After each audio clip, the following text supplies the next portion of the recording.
My guest is Arik Roper, who is here to discuss his new book of mushroom art called Mushroom Magick, which is a beautiful presentation of watercolor paintings of psychoactive mushrooms.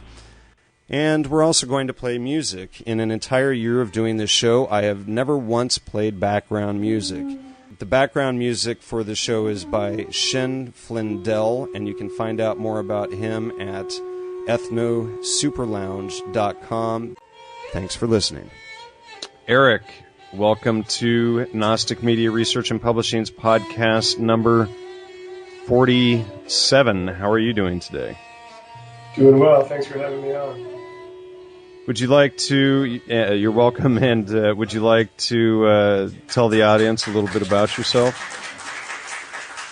Sure. Well, I am a freelance illustrator and graphic designer from New York. I do a lot of illustration for various clients and outlets. I do work for a lot of bands and music industry things. I also do graphics for t-shirts, posters, concert posters, silkscreen design, as well as some fine art painting things. And I attended the School of Visual Arts in New York City from 1991 to 95. I specialized in cartooning and illustration, as well as silk screening. So, are you the one that puts all the amanitas in our cartoons? Yes, even retroactively, I was responsible for that. You've got a lot of beautiful artwork images in here, and some of them are fairly accurate, but and for any critics of the book that say it's not an accurate field guide, it does have a disclaimer actually in the book explicitly stating right off that it's not meant as an accurate field guide, and don't try and go pick mushrooms in the field with it. But at the same time, many of them are very accurate, but it's, which is why I wanted to have you on the show. It's an artistic representation, and I focus the show very much all the time on the academic scientific perspective, and it's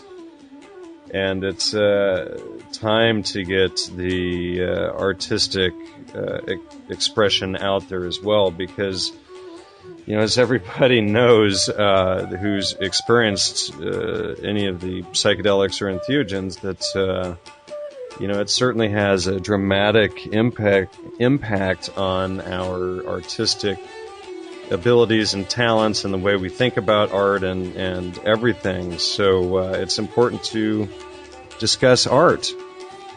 Oh yeah, I couldn't agree more. I think in some ways it might be the original message of these things. Before language comes these images, and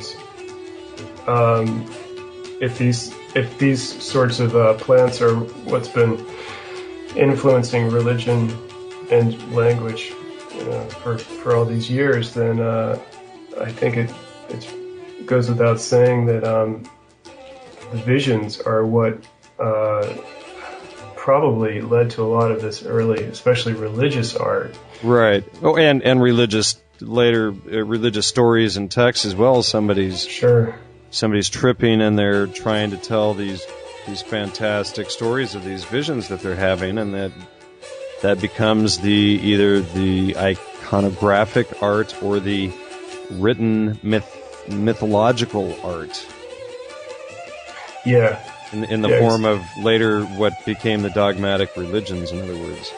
Sure. Yeah, I think the core essence of a lot of these ecstatic experiences are these visions, and the proof is in there, for anybody who's got the time to investigate with some of these things by looking into them, checking them out, or partaking of them, then you can see that there's a well of imagery that's out there, I feel, that kind of exists, and you can tap into it. And some of these different things, these different mushrooms and other plants, they have different flavors to them, like there's a think there's a reason that fairies and this sort of medieval fantasy stuff is connected with the Amanita, and there's distinct imagery that is kind of associated with a lot of these things. And I don't think it's just the association that we have with them now. I think there's something to do with the alkaloids within that sort of somehow, interact with the mind and create these things. I think that's where it started, as opposed to the other way around. Well, one of the things that I find fascinating, a lot of people will argue that amanitas cannot be such an important religious tool because of the difficulty in attaining a major religious experience with them.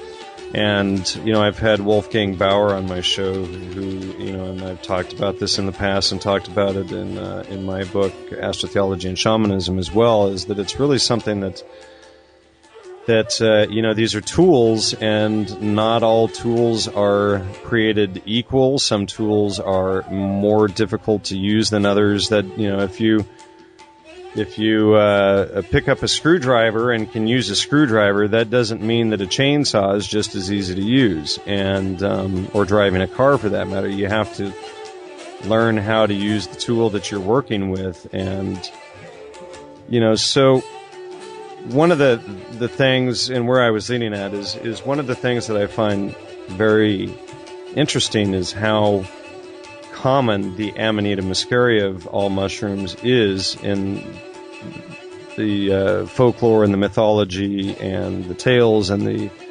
religious artwork and things like that. I mean, it is literally found everywhere, especially in Europe.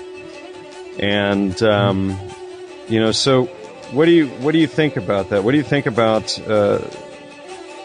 this role of these things and their connection to the artwork and the difficulty of Amanita, for that matter, but its role in the iconography? Well, it's definitely quite a interesting looking character.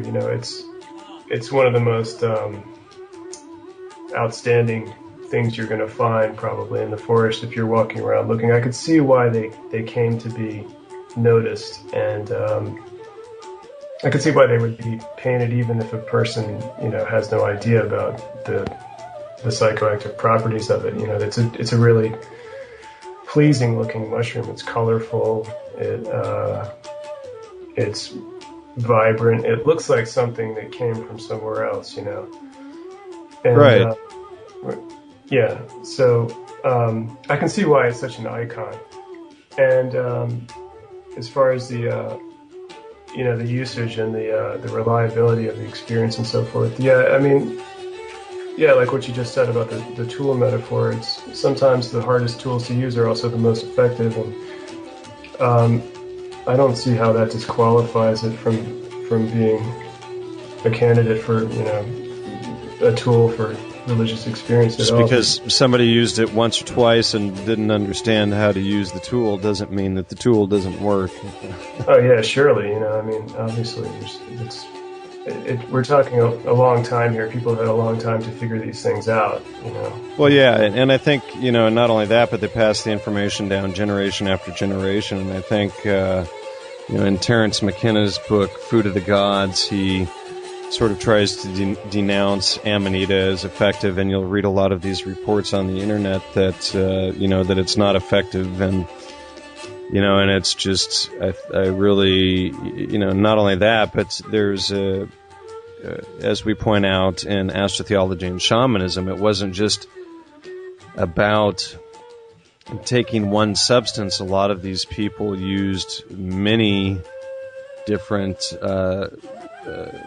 substances, and they would combine them, like the strong wine. But I also think that amanitas and psilocybes were mixed together in many of the mysteries, and that is part of the secret that very few people talk about. Yeah, that seems likely.